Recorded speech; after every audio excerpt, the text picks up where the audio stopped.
ଆରେ ତୁ ପରା ଏତେ ବଡ଼ ଚୋର, ଧରା ପଡ଼ିଲୁ କେମିତି? ମୁଁ ବଡ଼ ଚୋର, ମାତ୍ର ଗତକାଲି ମୁଁ ଧରା ପଡ଼ିଗଲି। କ'ଣ ହେଲା, କେମିତି ଧରା ପଡ଼ିଲୁ ସେ କଥା କହୁନୁ? ହଁ କହୁଛି। ଗତ ରାତିରେ ଏ ତମେ କିଏ? ଏତେ ରାତିରେ କୁଆଡ଼େ ଆସିଛ? କ'ଣ ମୋତେ ଦେଖି ତୁ ଚିହ୍ନି ପାରୁନୁ? ମୁଁ ହେଲେ ଗୋଟେ ଚୋର। ତୋ ପାଖରେ ଥିବା ସବୁ ଟଙ୍କା ମୋତେ ଦେଇଦେ, ନହେଲେ ତୋତେ ଭୁଷି ଦେବି। ଓ ଟଙ୍କା ମାଗିବାକୁ ଆସିଛ କି? ମୋର ତ ଚା ଦୋକାନରେ ବେପାର କିଛି ନାହିଁ। 3 ଦିନ ହେଲା କିଛି ହେଲେ ବେପାର ନାହିଁ। ମୋ ପାଖରେ ଟଙ୍କା କିଛି ନାହିଁ। ଟଙ୍କା ନାହିଁ? ଆଉ କେମିତି ହେଲେ? ମୁଁ ଏତେ ଦୂର ଆସିଛି, ମୋତେ କେତେବେଳେ ଦେଲା ତ ଯିବି, ନହେଲେ ଯିବିନି ତ।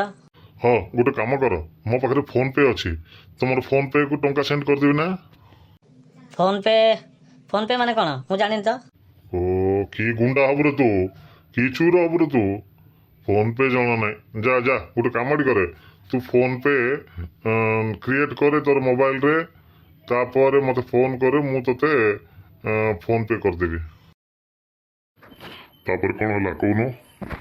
ତାପରେ ଆଉ କ'ଣ ହେବ? ମୁଁ ଘରକୁ ଆଇଲି, ଫୋନ୍ ପେ କ୍ରିଏଟ୍ କଲି, ମୋ ପୁଅକୁ ପଚାରିଲି ଫୋନ୍ ପେ କ୍ରିଏଟ୍ କଲି। ସେ ଲୋକଟାକୁ ମୁଁ ଫୋନ୍ କରିକି ମୋ ଫୋନ୍ ନମ୍ବରଟା ଦେଲି, ଆଉ ମୋ ଫୋନ୍ ପେରେ କେତେ ହେଲେ ପକାଇ ଦିଅ ବୋଲି କହିଲି। ତାପରେ କ'ଣ ହେଲା? ତାପରେ ଆଉ କ'ଣ ହେବ? ସେ ନମ୍ବରକୁ ନେଇକି ପୋଲିସ୍ ଷ୍ଟେସନରେ ଦେଇକି ମୋତେ ଧରିଦେଲେ। ହେଲେ ଏଥିରେ ତୁମେ କ'ଣ କହିବ? ଆମର ଲୋକମାନଙ୍କୁ କ'ଣ ବୋଲିକି ମେସେଜ୍ ଦେବ?